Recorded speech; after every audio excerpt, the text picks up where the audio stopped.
Hello friends, I am James. Welcome to Book Reader channel. Today I will read book which name is Two Sides of a Coin, which is one of the best book written by Nicole Wei.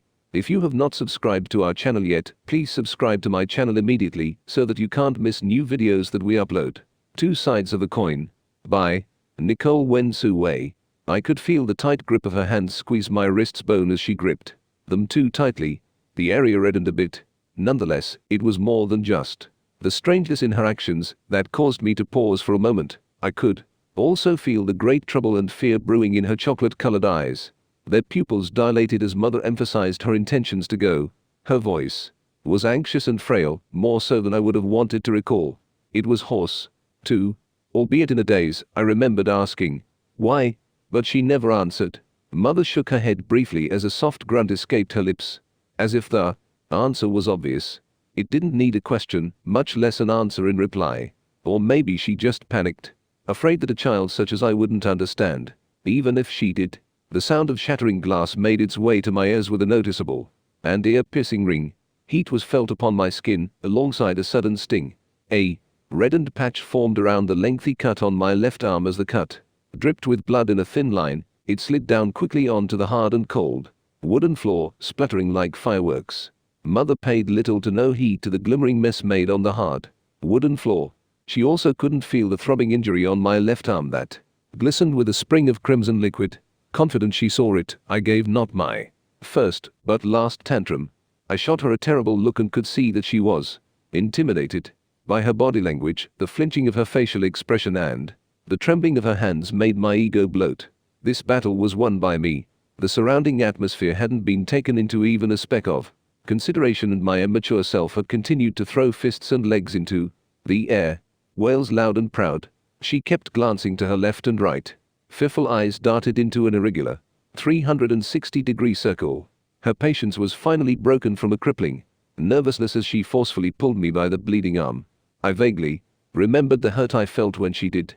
The floor was left with shimmering pieces of scattered shards, and the house was left with an open door. I wasn't forgotten and left alone in a house motherless, but rather taken along and became fatherless. Slight tremors left my hand trembling as I was in shock with my new situation. At the age of 8, circumstance got me hurling in a hurricane of events, and although the winds were gentle for the first few weeks, they gradually became rougher with time.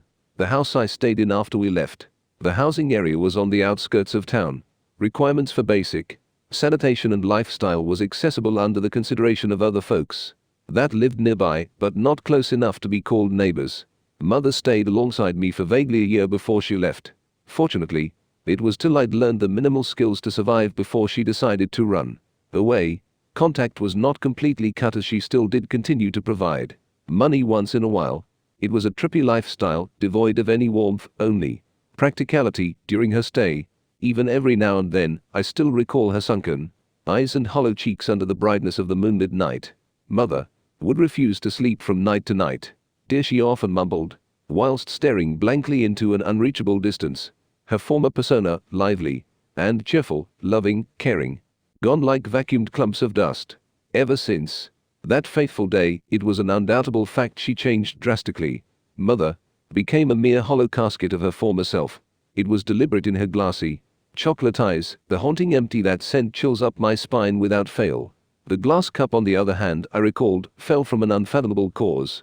Till this very day, it was also along those vivid years that I had sometimes contemplated the true happening behind it.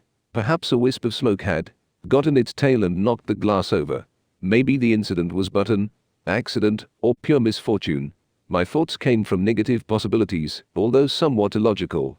A cup is rather half empty than half full. So was my answer for the ever so popular question. I fiddled with a pen between my fingers. It spun smoothly in a circular motion after a great deal of practice. The rain that poured heavily outside had lasted for 2 hours already, yet it still showed no signs of stopping. I sat comfortably on my bed, worn neatly with clean and white sheets. The pen dropped after my fingers grew tired. I gave a complicated look towards the nightstand. On top of it was a leather-clad journal with rough edges made as it aged from time. Inside was filled with slightly yellowed pages, creased with folded corners every now and then, like dog's ears. My fingers caressed the cover of the journal. I reminisced a time where it was once my only mental support. The paper and pen kept me going for years as I first arrived at this foreign place.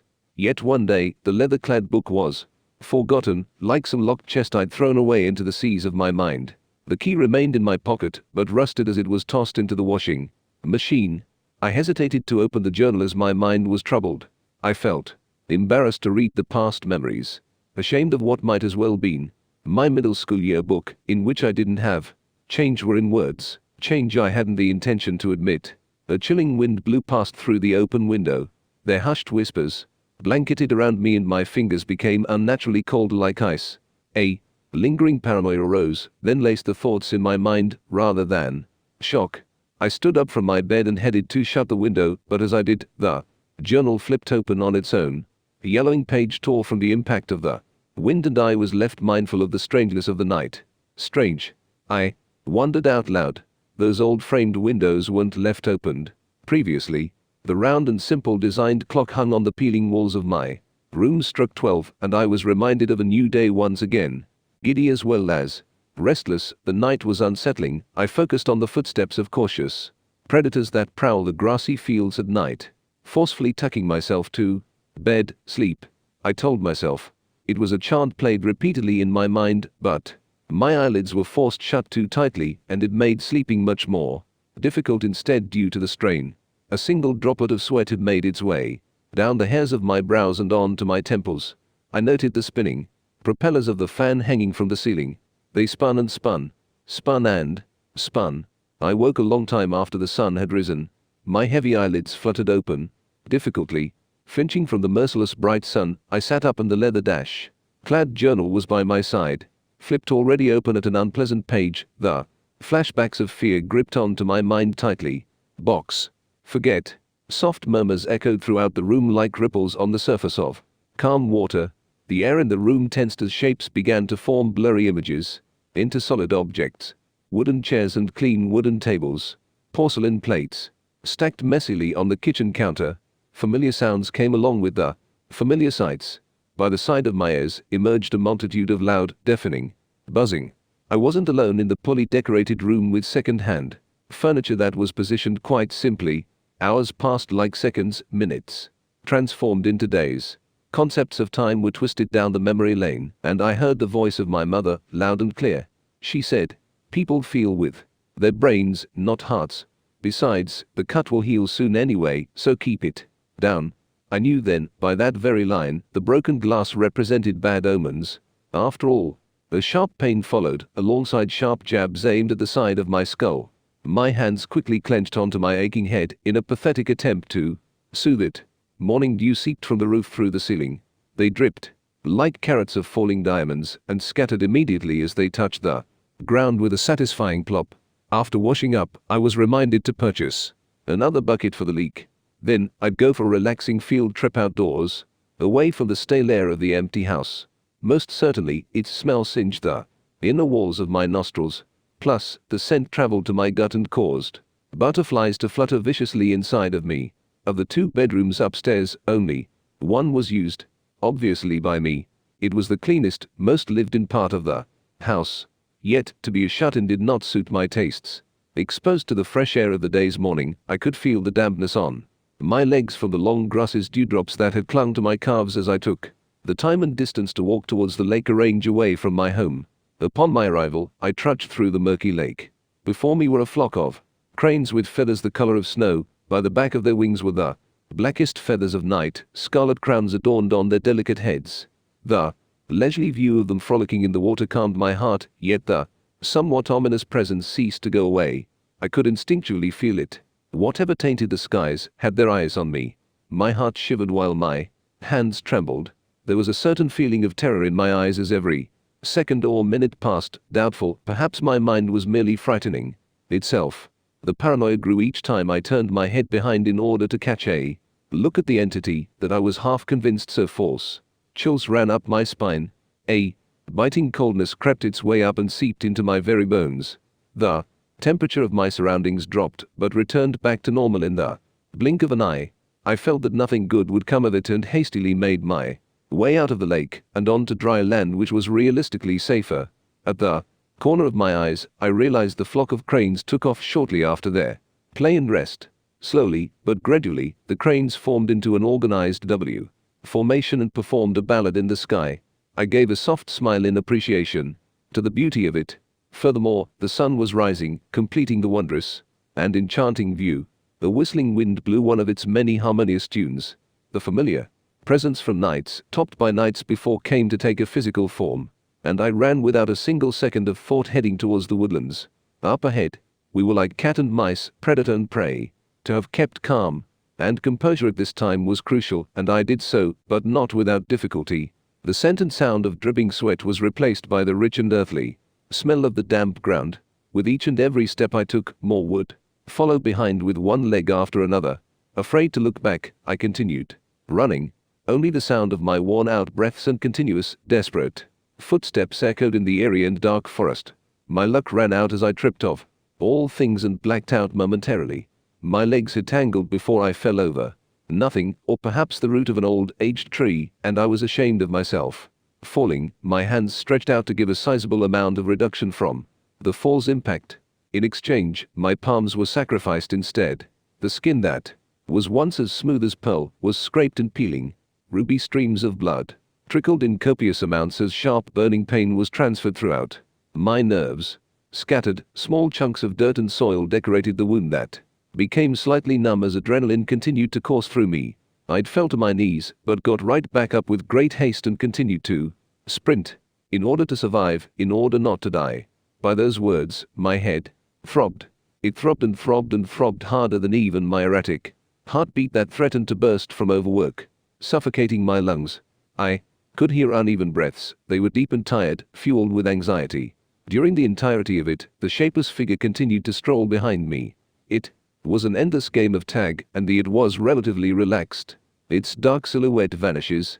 Suddenly, through my skin, I felt its bony fingers take hold of the nape of my neck and caressed skin that had gone rosy from running.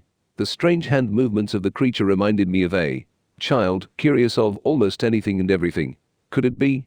I wearily pondered. Could it be that the creature was confirming my existence by touch? Afraid I wasn't real.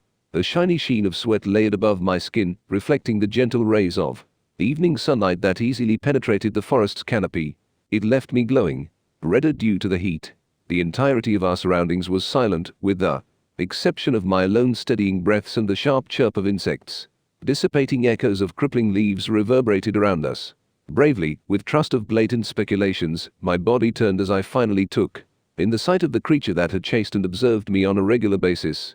It wasn't human, I realized, and its appearance betrayed that of a common monster. The lean figure had the height of a teenager. He wore a plain white mask with slits for his eyes to peer through, completed with a pair of blue, ripped jeans and a faded gray t-shirt. I wondered why I ran. I'd abruptly decided wasn't all that frightening. His hand quietly lingered on the top of my shoulder. I observed the situation with more calm than ever. The two of us kept steady eye contact during the entire time. Through the mask, his amethyst-colored eyes met my own. Recklessly, I mustered the courage to shake the skin contact away. "What do you want?" I demanded. Whilst the voice of the question cracked halfway, his figure turned around. Mask gradually disappeared into the thick clouds of mist that shrouded the forest, leaving me unanswered. Confused, I returned back to the disintegrating wooden house I called home. Soft, clean and sterilized white bandages wrapped my wounds. It hurt as hints of blood continued to seep through the cloth, tainting the pristine color. My eyes laid upon the large oak tree rooted in the backyard. Without the slightest sound, a pair of feet unhurriedly walked towards it. The tree's towering figure had branches spread out far and wide. Clusters of leaves shaded my head from the rays of light radiating strongly. On the neatly trimmed field of grass, our shadows merged, and I could be mistaken for wearing an oversized crown. A touch of wind blew, and I had one hand clutching tightly on the tree's rough bark, whereas another took over the other. Sharp stings of pain racked my injured palm. Ignoring it, I continued to climb anyway. Nimbly, my feet dangled freely in the air as I swung myself over a stable branch. I sat alone on the branch of the oak tree in the backyard. It was like a guardian angel of sorts, because for years it had watched me grow from a child. Touches of wind gradually changed into handfuls. Mesmerized by even the Littlest of things, I watched carefully while the rounded edges of the leaves flickered as they flew. They twirled gracefully in the wind. After a long drift in mid-air, they finally landed on the ground. My hair blew along as well, covering my eyes in a mist wave. Strands of them even got into my mouth, as I spat them out with much disdain and annoyance. By the bottom of the tree was the leaning youth yet again. He came without so much as a notice, as usual. Even so, I believed that my heart had already grown tired of the anxiety and fear I once felt all too many times. The reason was because my fingers leisurely plucked an acorn hanging by a branch, and carelessly I dropped the fruit. It crashed on the top of his head and ended with a satisfying tuck. Mask glanced up, his amethyst eyes flickered briefly with emotions I supposed was confusion, alongside wonder and blatant interest. Quicker than a monkey, he swiftly seated himself on top of a branch protruding next to mine. His voice was surprisingly young as he made the initiative to speak first. "You're not afraid anymore?" I shook my head with an indifferent expression. We sat in mutual silence, admiring the slow descent of a red sun and the quick emergence of a dark night where the stars rarely appear and the moon was only as bright as a lamp. Climbing up a tree was of little problem to me. Coming down, on the other hand, required more time to take place. Mask had already reached the bottom. He stared up at my pitifully quivering figure. I hung tightly for dear life on the tree's bark and branches. I didn't need help, not on that particular day compared to any other. Prior to the thought, a gush of blood exploded throughout my heart, shaking my core, and I found myself falling, leg first, from the branch after a careless slip of my hands. I saw the world in slow motion after that. Just then, my eyes experienced brief sparks of light pierce them from within. It was like Alice down the rabbit hole and into Wonderland. Mask didn't catch me from my fall. Instead, he stepped aside with a short gap from his original position. It was just enough, in terms of distance, to avoid my plunging body joint with stiffened limbs. My back ached and I felt as if 2 decades of my lifespan were taken away. Stars circled my vision and left the world throbbing and spinning. Sharp edges of the grass pricked the bare areas of my bare skin. Groans and moans of pain could be heard exiting the entrance of my mouth. It was a horrible day. With clenched teeth and fists, the sound of damp leaves, earth and grass rustled as I forced my aching body to sit up straight. Mask was unmoving.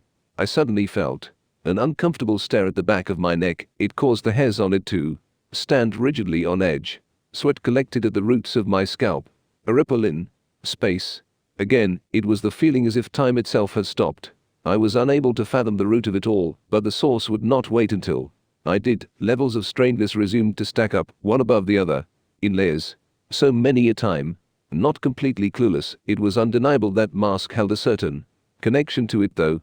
Normally, I wasn't overly cautious about my looks. Yet, surprisingly, under his undisputed gaze, I wondered what he thought of my appearance. My mind unconsciously recalled a time I last touched my face, gently tracing the soft jawline that was smooth and barely angular. Average features decorated its fair complexion. Nothing was too out of place, or particularly beautiful or crooked. My nose may have been blunt, but it wasn't. Flat, wavy and flowing auburn brown colored hair shaped my oval face, blending charmingly alongside their chocolate brown eyes. Paled, pink lips, with the soft and mellow color of peaches cracked slightly from dryness. The characteristic mole underneath my right eye stood out from its plain face. Thus far, the beauty mark was the only feature I would boast of. A basic and dirtied white t-shirt currently hung loosely on my slender frame. My pair of tight maroon jeggings contrasted with the t-shirt in comparison. The golden necklace I wore held a clock pendant I fiddled nervously. Its exquisite golden carvings shone underneath the orange sunlight, and I believed that the memento of timeless memories were much more beautiful than any other flower that may possibly bloom. They were a reminder, mostly uncalled for. In a single imaginary snap, I pulled the wandering thought back into reality. A sigh escaped from underneath my breath. "Go home, you heartless donkey," I gasped chokingly as I examined my wounds from mainly feeling alone. On the surface, shallow scrapes and bruising circles laced large areas, if not all of my skin. Pain flooded my back with blunt throbs. They were like the drums of a band, rhythmic in beats, but not as pleasant compared to hearing it by one's ear than having felt it on one's skin. I was more than confident that a garden of black and blues would bloom on almost every patch of skin on my body. Purple skin would no longer be a myth. Mask took my words to heart as he left the moment I ordered it. Frustrated, my limp hands clenched into a fist which hit the ground angrily. With the culprit gone, an outlet for my anger had disappeared. I painfully dragged my body towards the chipped wooden door that was somewhat a distance away. The number of times I stumbled could be counted with more than one hand. With the addition of the wound on my palm, my anger could only grow, and it would take more just a nighttime bed story to appease it. Finally, I was at the doorstep. The door creaked open like as if it were rusted metal despite the material difference, and the smell of earth and wet leaves greeted me. On the kitchen counter was the first aid kit I'd taken out hours earlier to wrap the wounded hand. It stood unmoving, untouched and open, as well as almost empty. The red cross above the lid was faded, almost to an orange. Shower first, reminded the souring stench of sweat that exited my pores, and I cringed at the thought of getting into the cold shower with new open wounds alongside newly formed injuries. Everything was settled within the span of an hour, and I'd lost my appetite. Along the way, the repulsive but edible microwave food was left alone in the run-down fridge for yet another night. Mother was out and about her business, as usual, leaving me to my own amusements. I had no phone, much less, say, computer for entertainment or basic communication. For the past decade even, when I first arrived, the house already lacked any sort of communicative service to and back the outside world. There was an exception, however, the exception of a 5-kilometer walk to a shaggy convenience store on the verge of collapse. The house also lacked a television. Had I been murdered, no one would know. I sat awkwardly on the comfortable old leather sofa and hugged my knees close to my chest. No monsters under the bed or any zombified dogs hidden in the closet were out to keep me company that night. Only the saddened hoots of a hungry owl remained in the sleepless dark. Nocturnal creatures went to rest as soon as dawn broke. Rays of golden light penetrate my foggy window. I had fallen asleep in the position set the night before. My neck ached unbearably as I massaged it gently after relieving the stiffness with a quick neck stretch accompanied with resounding cracks. Burning, agonizing pains also came roaring awake. Every inch of my skin flared without warning. Stiffly, my body robotically cranked itself towards the bedroom door and tortured its way down the stairway after a quick shower. The hard bread tasted stale, and I immediately prepared a glass of water that barely managed to soothe the minor cuts inside of my mouth. With every sting, my facial expression winced. Sustaining impeccable curse words from the deep depths within the corners of my mind, I gritted my teeth instead. Confusion, pain and worry gradually overtook my mental health. Producing a sigh, I resorted to some light gardening under the well-intentions of therapy. Countless shades of green purified my tired eyes with their soothing colors. Bliss threaded my heart with its delicate feet and professionally massaged the damaged organ. Mists of chilled air caressed a broadened area of my heart, and I could predict the sight of its owner with close eyes. In less than a second, I rose and turned around swiftly to face the masked man's figure. His eyes glowed with interest as he raised both hands up into the air in a playful surrender. "Why do you haunt me?" I interrogated. Venom dripped viciously down my words metaphorically. They laid emphasis on the frustration piling up tremendously for the past few days. My hand lifted the repulsively filthy shovel tainted with the bodies, alongside blood of unfortunate ants and earthworms in which died by its spade, closer to his right cheek. "I don't haunt people," he retorted. Furthermore, his skeptic eyes hadn't once moved from its view of the shovel. The youth was probably confident I wouldn't blemish his pearl-white mask. The dirt-stained tool moved even closer to his cheek.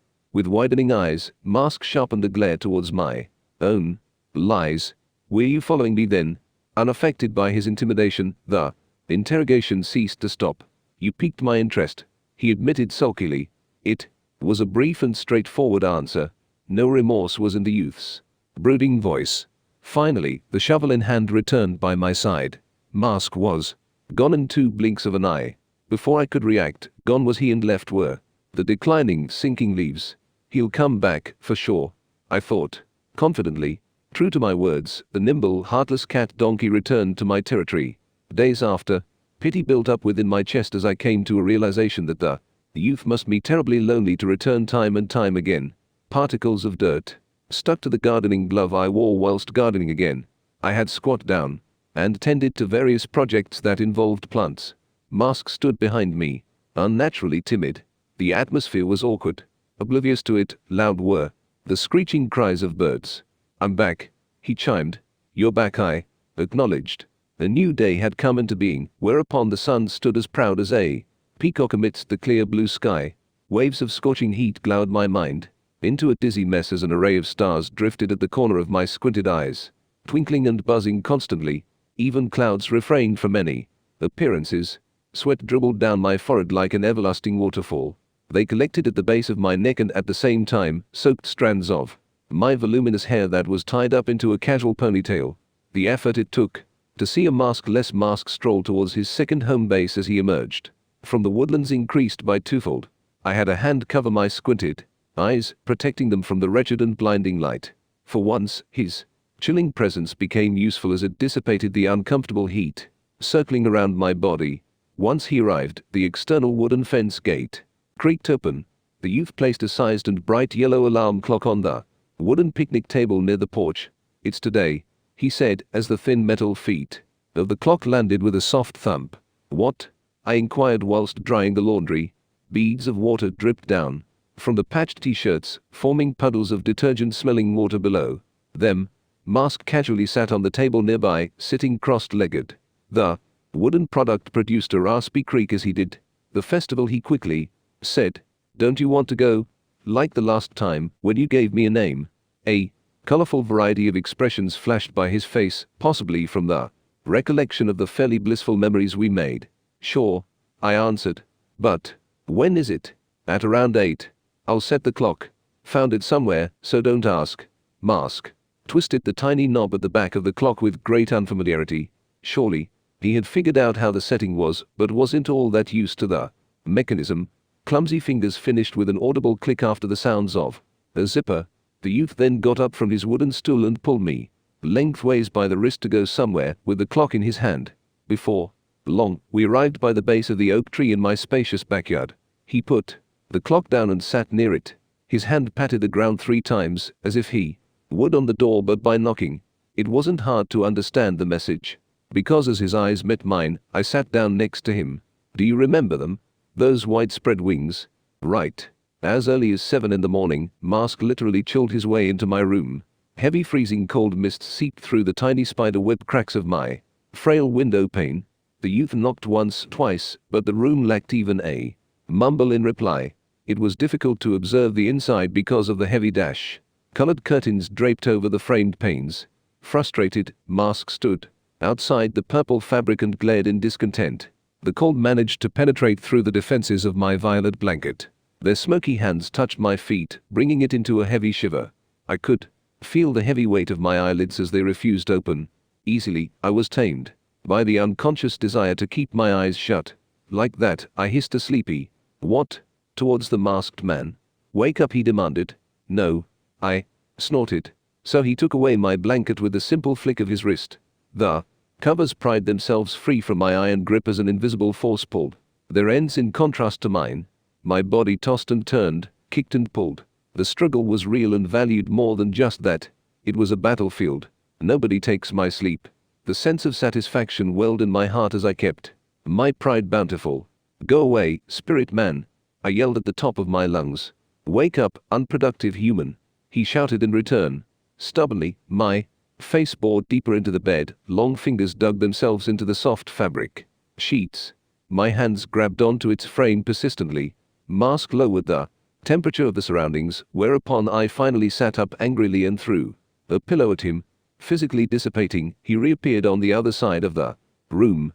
The two of us bickered childishly for the following minutes. Thinking back, it was also the first time in years I spoke so many words to someone else. "Me? Stop your inconceivable sorcery. You're supposed to get hit." Mask: "No fool would stay still under the wrath of someone else." Me: "That's not the point. Moving makes it worse, you insufferable alien." Mask: "On the contrary, I am not an alien, but a spirit." Me: "Just stay green, will you?" I flatly said. "And while you're at it, it is, in fact, frowned upon society to creep into a lady's chambers unwelcomed. If the reason you're here isn't important, I normally prioritize the bed above all else, specifically in the morning before 9. The more you know. Come with me," Mask coolly said. My heart surged with surprise from the shocking experience of being teleported. In a blink of an eye, our feet landed on the woodland's sharp-scented earth. My head spun and I felt as if my intestines unraveled and wrapped themselves around my fragile organs. A tight squeeze followed from my gut. Immediately, his large hands covered the entrance of my mouth. Keep it in. Nodding, I forcefully kept whatever was about to come up, back in. We started to walk side by side one another with matching footsteps. Fire, he suddenly whispered underneath his breath. A crackling flame appeared by the tip of his fingertip. Its lively blue flame flickered and brought light on and into the dim forest surrounding. Fascinated, my eyes widened. Are you a weather spirit? You bring about freezing temperatures and can conjure flames out of thin air. I guess. Mask nonchalantly responded whilst kicking a dried leaf. It landed on a blue-tinted beetle not far away. The insect scurried away frightful, crinkling a hustle of brownish-orange leaves on their decaying stems. Silence was normally bearable, but in this case were pure awkwardness. Aren't you going take of that mask? I inquired carefully. To this day, I had not a clue of his appearance nor identity. Only the lingering image of a pair of bright amethyst eyes remained. Smoothly, Mask took the cover off his face. His hair was a light brown, with a short casual cut.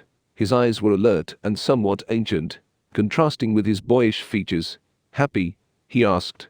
Yea, I replied, satisfied. Just then, the leaves of the trees above us shook. Startled, I heard a distant cry sound above our heads. My eyes caught sight of a familiar-looking bird of prey perching in its nest in the trees. I vaguely recognized it as a short brown head popped into view. The buzzer, if I wasn't mistaken, suddenly flapped its wide wings and took off into the skies with a V shape. Amazed, I watched the white and brown patterned wings glide from tree to tree, jumping up and down. My hand unconsciously pulled on the short sleeve of Mask's t-shirt. Mask, I excitedly whispered. It's so cool. Off topic, Mask responded more towards to his name than my untamed happiness. What did you call me? I heard him ask. Mask, it's your name, or nickname if you hadn't already got one. He looked down towards the ground. A quick smile I failed to catch laced his lips. Paying his attention back to me, he asked if I liked birds. They're beautiful, I admit. But what really baffles me is their ability to take flight. Free and graceful, fierce and untamed. Suddenly, the youth tapped my arm. He said, your wounds? I'll help you.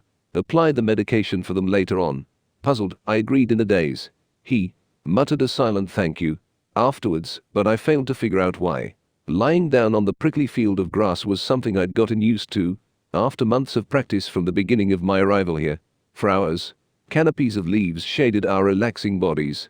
Gone was the twist of stars that plagues the corners of my view. Our lying figures were tiny in comparison to the blanket of shade that covered us. The branches of the oak tree bounced up and down. Its leaves rustled in unison. In its midst was the faint flicker of movement. Pairs of songbirds perched, their tiny beaks carried hints of sticks and straw. They had come to bring new life into their own, and perhaps on mine as well. Encounters, full of coincidence, had my strings of fate tangled with threads of another. Change wasn't easy, but the rosy tint within my complexion was obvious. Meals were taken on a regular basis, and I'd fulfilled the basic quota for a healthy lifestyle with proper social interaction too. My eyebrows were raised with pleasure. I took a deep breath in, then out. My chest rose, then fell. Do you have something to say? No, he replied, and after a long pause, continuing. It's just that your face. My eyebrows rose inquisitively. What about my face? It's weird, he said simply. I found the innocence in his voice astounding. It was pure and honest, unlike any other. Mask was a hitman in training. Handed a gun for the first time. With words like pellets of paintballs, they bruised, but dealt no real or major damage. Strangely, I felt more amused than offended. After hours of relaxing on the grassy field, I stood up for a quick stretch and soothed my sore muscles. At the same time, the shape of my shadow towered over him.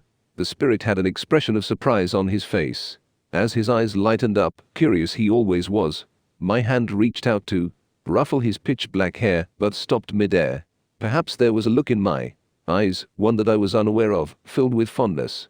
Mask, are you going somewhere? Me? No, but I wanted to inform you that the remark was kind of rude. Mask, you're offended? Me? No, I said as my head shook, but others would, I think. Okay. But I doubt that either one of us would come into contact with any other he sulkily remarked and nodded sarcastically from our brief exchange. Earlier. Just then, the yellow-framed alarm clock placed by our feet rang as soon as its thin and long arms struck 8. The sound was piercing, deafening my ears. I speedily slammed the rectangular button on top of it and brought it to a temporary pause with enough time to turn off the switch. 6 hours was gone. In a flash, a sheepish grin that threatened to stay on permanently was plastered on my face. Their pair of eyes sparkled with emotion as the festival of spirits finally begun. My legs sprinted north, straight towards the forest. The whispering breeze cut through mask and I, producing a soundly whoosh past our ears. "Careful, you'll trip again," he reminded. Playfully, I nodded in response to his remark. Up ahead was an array of yellow glowing lights. The image wasn't all that clear as we were still a distance apart, but the lights were clearly in various sizes and intensity. I sprinted even quicker towards our destination. Mask's leisured strolling kept up with my very own hasty steps. Another inhuman feat, I noted. Distinct memories flashed briefly. My lips drew into a fond smile as I realized, had the youth tried, he could have very easily caught me. We were at the tip of our toes. Fresh grass tickled the soles of my feet. Mask floated the entire time, his body drifted in the warm breeze on a single wavelength like a stringed balloon, and I stopped my run with reason, whilst looking downwards at my bare feet. "Wait," I blurted. Shoes. Shoes showcase a great importance in everyday lives as you wear them. The earth beneath my feet felt damp previously. I wasted an additional 20 minutes to prep up properly for the festival located in the woods. Cautious of the protruding roots, fallen branches and prowling animals in the dark, Mask and I decided to walk towards the designated area instead of rushing. The ball of flame flickered at the tip of his index finger. The scarlet flame lit the pathway, easing our journey. Familiar glowing gazes held their gazes on me. I was reminded of Mask during the beginning. As I glanced towards him, my right hand covered an obvious smile. A smile that was soon to be tarnished from the clutches of great misfortune. Repulsive monstrosities, 4 in number, surrounded us in a flash. Their masculine bodies were joined with short and stubby legs. They possessed pointed heads hat reached the height of my thighs. A cloth hid their dingly dangs. The tiny humanoid figures wielded spears twice the height of their bodies. With a raised eyebrow, I glanced to the left where Mask stood. His face came into a rigid expression of distaste and recognition. Without warning, the imp-like things charged towards the duo. Right before my face were jagged teeth that lacked heavily in hygiene with stains of black and yellow in between, plus no eye whites. The imp's eyes were the heavily corroded color of ink. Mask immediately threw the ball of flame, the one that lit our way, towards it. With a bang it perished without as much as a growl. "Go!" shouted Mask. Furthermore, as the sole member of Burden in a sudden encounter with magical beings, I couldn't retort his command or ask to stay and fight alongside him. It would be a foolish decision that'll do little to no good for either of us. Helpless, I escaped alone, lacking a fuss. Yet worry suffocated my lungs whilst I ran. My head turned to the back as I expected the youth to appear in thin air once again. He didn't, however, and I was building a rising anxiety into my pounding heart. "Turn back. You'll only make things more difficult if you go. Run and hide. Besides, if a friend is in trouble, don't annoy him by asking if there is anything you can do. Think up something appropriate and do it." Tilda Edgar Watson.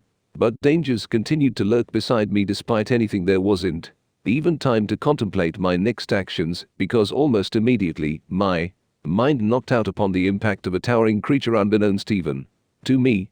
Surely, it couldn't have been a bear. He called out her name repeatedly. No answer. Yet, she couldn't have gone too far. Not whilst he fought. His friend wasn't at home, nor around the edge of the forest. Mask persevered in his search and was rewarded with the appearance of her limp and unconscious body, albeit quite pale and weightily wounded. Furthermore, through the youth's glowing amethyst eyes, he found that the flame of her life was rapidly diminishing.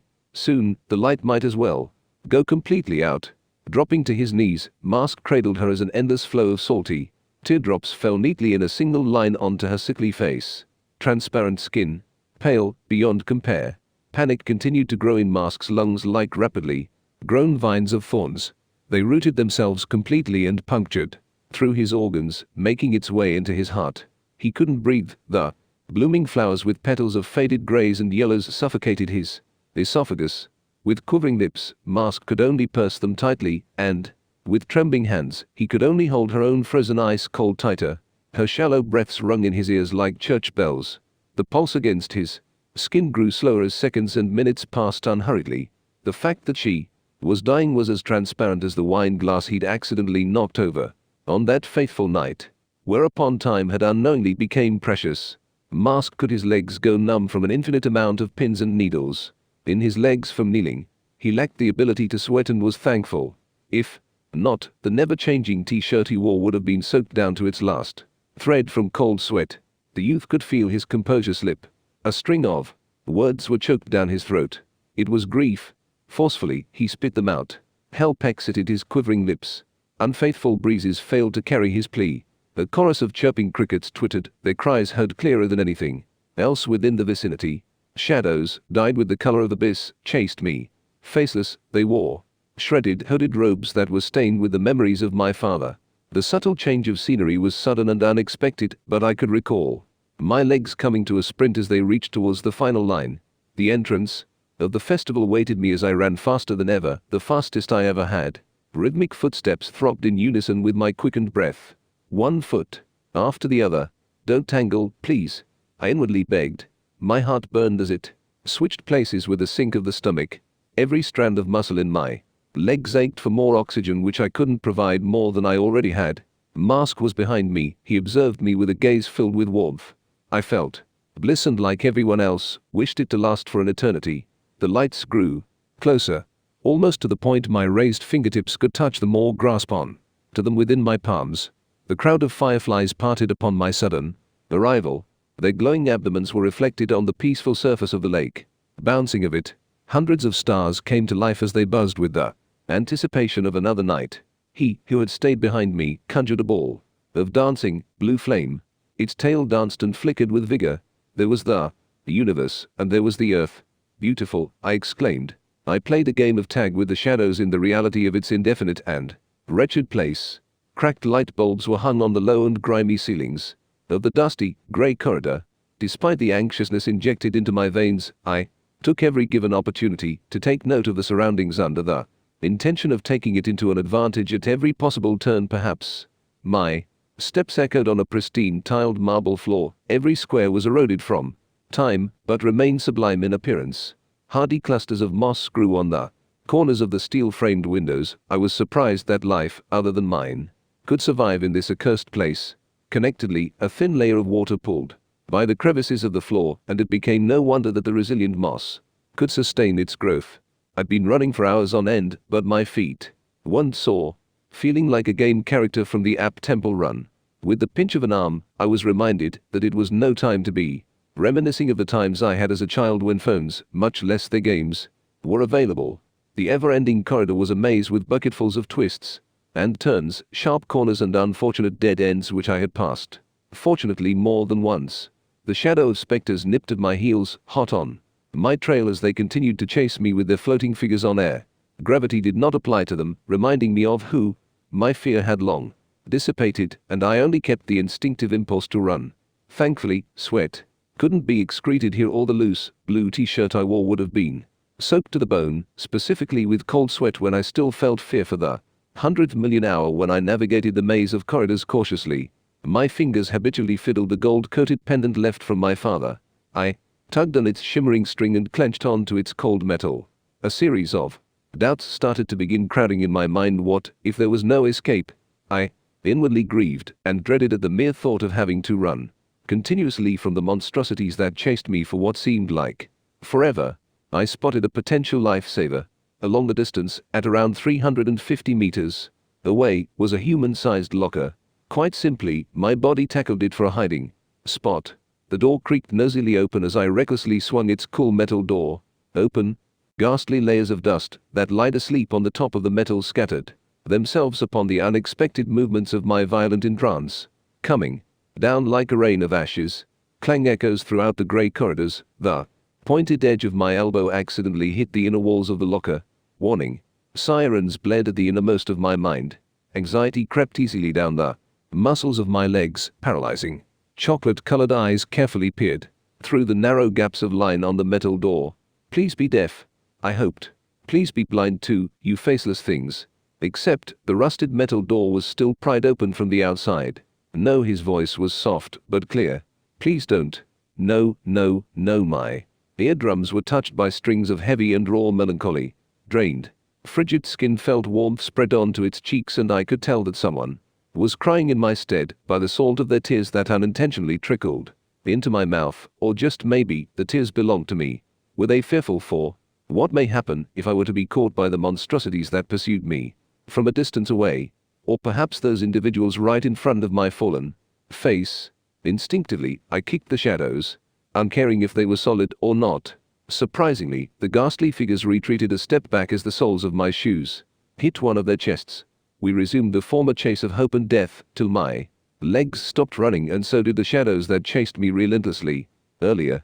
With great courage, I turned towards the hooded figures and stepped forward towards them. After a click or realization, the background changed. Before I could say any more, my eyes laid themselves upon the house I saw in my memories. One I displayed not my first, but last tantrum. Nostalgia hit me. Like a tides of odd waves, dyed the color of locked memories. Brought up was the sunken Pandora's box. A shadow of eyes, belonging to yours truly, frantically darted across the living room connected with the dining room in an artistic blend. Gentle footsteps came across the hard wooden floor. Clicks came with every step. Mother was all dressed as she readied herself for dinner. With my father, she headed towards me and gave a habitual peace sign when she was happy with her long and delicate slender fingers. An unclear silhouette of my own responded in return. It was me, but from the past. They were the happy moments, forgotten with a hidden purpose. My heart swelled with warriors I vaguely foresaw a shadowing chaos. Father followed my mother soon after. His manly steps down the creaking stairway troubled me. Wires of the circuit weren't connecting right. The tiny bronze cogwheels of my mind spun, clicking with every turn. The silhouette of my figure looked no younger than 8, so why couldn't I revive the scene before? On the same day, my nervous footsteps found themselves creeping till the front of a nostalgic room. Weary, I leaned my ear against the oak door in front of me. There was silence. Foreboding, my steady fingers reached for the doorknob with a tight clasp. I straightened my back and gave a sigh. Pushing down the cool metal rays of the corridor light penetrated the dark, eerie room. First, my head peered inside and found the darkness impenetrable. The pulse of heart failed to steady itself. It was I from the past yet again, curled up within the corner of the square room, sobbing. It was clear she couldn't see me. The back of my hand reached forward to wipe a weeping face stained with streaks of sorrow.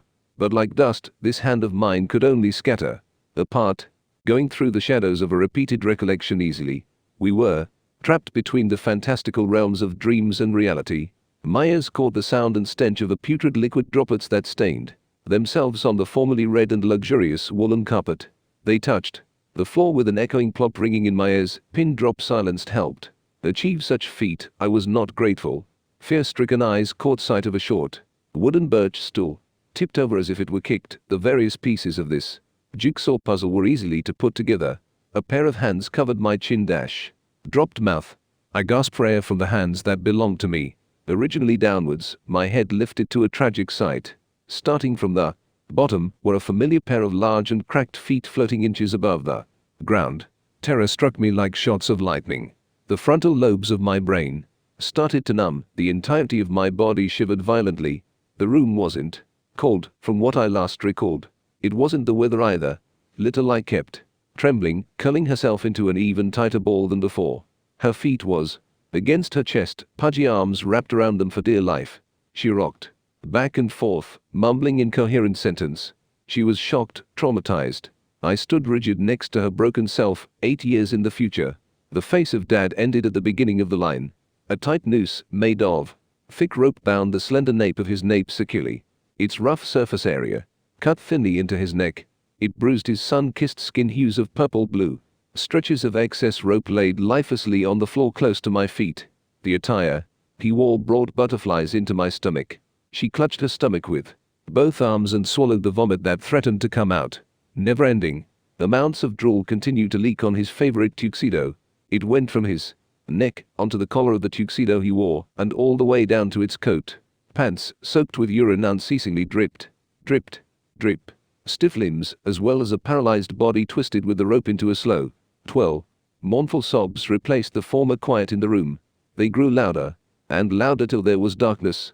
Apples don't fall far from their tree. As her eyes fluttered open, my 8-year-old self heard the constant wails and curses of the neighbors outside her window. Confused, she failed to put anything together. Mother held her hand and told her that it was okay. Forget, she said. Put them in a box. Close your eyes. Everything will be over soon. Father was a reader with at least one book in hand. A bedtime story, please. His deep and husky voice lulled me to sleep better than anything else. Strangely, it was always a dreamless slumber, one I loved the most.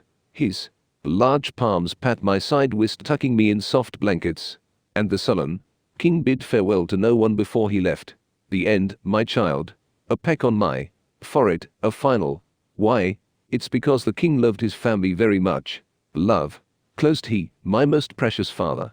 The golden clock remained on my rising chest.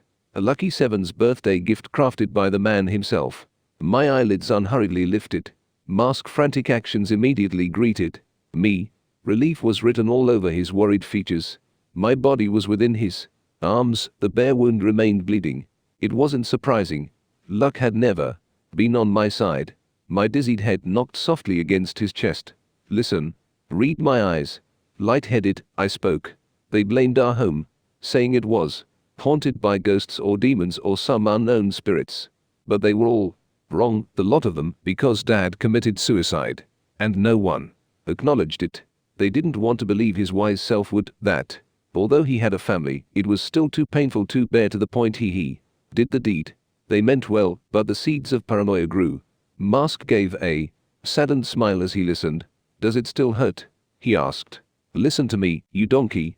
My wound won't matter soon. I need you to listen because it does hurt. Because the words were as sharp as sharpened knives that cut through our hopeful barriers like tofu, and we bled insecurities for days, then weeks, and months on end. It wasn't due to my father's incident, however, but the fault of our neighbors. Excuses grew continuously, and we were blamed for even the smallest of accidents. Always, it was our fault, and never theirs or anyone else. Mom couldn't take it, and left, bringing me along. She was already broken enough without her husband, the pillar of her being whom she loved very much. And she was pitiful as she indulged in the wallows of her grief. You need to know all of this, Mask. The spirit flinched at the predetermined name. It was an unspoken occurrence. Once nameless, he received an unsaid identity. Mask took in a sharp breath, inducing a light flutter in the wind. The color. His face was drained similarly to the color of what I thought might as well been the color of a sick patient. Despite my frantic plead, he wasn't listening. Through the light in his eyes, there glimmered hope. Theoretically speaking, he believed I could always speak another day, as long as I lived. He'd let me repeat the speech over and over again and as much as I wanted. Unfortunately, I could continuously feel the blood drain unstoppably. Despite Mask's effort to minimize the bleeding, he was a wandering spirit that could not heal. The fact obviously infuriated him, as well as built a deep sense of guilt that would remain in the pits of his stomach. My own churned from the larger pressure he applied, more so, in a pitiful attempt to keep me alive for as long possible. His desperate and glowing eyes were watery, and I could tell he wasn't ashamed to cry. The reason he probably isn't might have been because they've all already dried up. I jokingly pondered. My body trembled once again as warmth gradually left me at a fascinating rate. Mask eyes dilated into slits from the thought or even plausible fact that I had to go and never come back, traveling to some place he couldn't reach. Like soft sand, he could feel the fine grains slip through the gap through his fingers in which he could not control, despite placing the other hand beneath it. Don't go, he cried. Help will come soon. Mask lied. His voice was an octave lower than the normality. It was a desperate lie, hidden with a cracking whisper. My lips broke from its formerly dying expression into a playful, but weak grin. I amusingly said, You're being logically dramatic, like the main male protagonist of a tragic play. It's kinda sweet, if I don't say. Besides, your ear twitches when you lie, you know. Mask didn't take the joke as well as I did. Becoming notably angry, an ugly scowl distorted his youthful and well-made features. It complemented the sorrow in his voice. Stop it, I heard him say. A sigh escaped my lips. The common perception of space was easily broken down and distorted. With a second-long wait, In mere time, both of us warped back to the spacious field of my home's backyard during the verge of a rising dawn. The scenery was enchantingly majestic as the semi-transparent clouds from high above and the ancient oaken tree spectated my final moments. Still skies waited for my departure with an unwavering patience.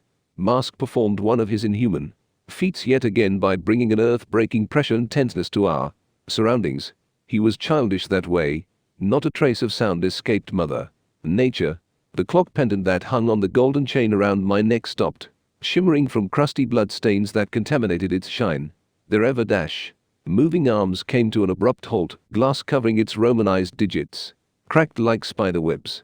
Weakly, I managed to sit up from his gentle embrace. My broken and trembling nails unclipped the clasps of the necklace. Carefully, I placed it within the center of Mask's hand. His eyes widened with shock. Consequently, his light brows came together into a tight knit. Mask clenched his hand into a tight ball, holding on to the golden memento.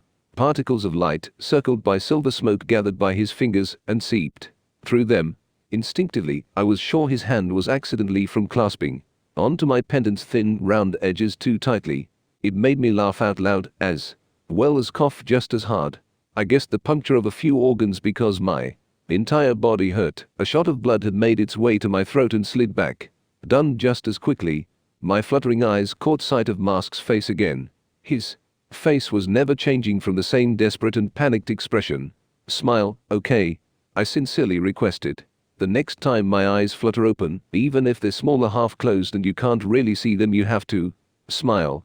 Not cry, cause if close quote my throat forced coughs from discomfort. If you do, I'd feel guilty to have left you, the heartless donkey. I had my head lean on his shoulder. My life had already been stretched for too long. Taking a brief glance at the deep wound by my side, it was covered clumsily by a hand coated with blood. The pool of silky crimson poured out on the grass mirrored our reflections. It was the crack of dawn, whereupon another day waited. She passed away that morning, whereupon not a thread of life remained upon her greyish skin. The morning youth sat as still as a statue by her stiff corpse. It was curiosity that brought him to her, curiosity that killed the cat, and a satisfaction which failed to bring it back. He felt empty, the core in the depths of his soul trembled violently, transparent, like that unfortunate fall of a glass cup he had accidentally hit over. He recalled it falling in slow motion, plunging whilst imbalanced upon mid-air, splitting as it hit the ground. The hundreds of broken shards hurt her, he remembered. Yet again, he hurt her. Mask conjured his trademark mask, origin to his name. Quite simply, he placed it on the freshly ever-growing grass. Then, the youth rubbed his hands together, beridding the dried and crusted blood coating his hands. Flake upon flake, they fell. The rust-colored specks dirtied what was once a clear and emerald patch of sprouting dandelions, sparkling from sunlight and morning dew. As he mumbled a name under his breath, Mask lifted a finger and the plain white mask floated wobbly in mid-air. After an extended amount of time, in what seemed like forever, he landed it with a perfect fit on her facial features. In exchange for the precious reminder, I too will offer something of equal value to me, my belonging. And there was time, the one exchange he could not make nor give. Exhaustion was bluntly reflected from the dimmed amethyst eyes of Mask. He sighed once, then twice, and disappeared into nothingness. Replacing his presence were sunken wisps of sparkling grey fire and smoke. 6 years later, the house is a bit soft, but it'll do, thought Michelle out loud. Relaxed, the teenager examined the interior. It was simple and homely. She reckoned it would have been piled with dust after the mysterious disappearance of its former owner. Despite that, Michelle saw that the house was perfectly fine, spotless, she'd even say. "Who are you?" A youthful voice spoke. Startled, Michelle took a step back and accidentally collided into the owner of the mysterious voice. Incomprehensible chills suddenly ran up her spine. Goosebumps started to appear immediately. She turned around, facing him. Michelle's obsidian eyes widened. "Who?" she blurted. Stay tuned to this channel and listen more interesting books. If you have not subscribed to our channel yet, please subscribe to my channel immediately so that you can't miss new videos that we upload. Thanks, and bye for now.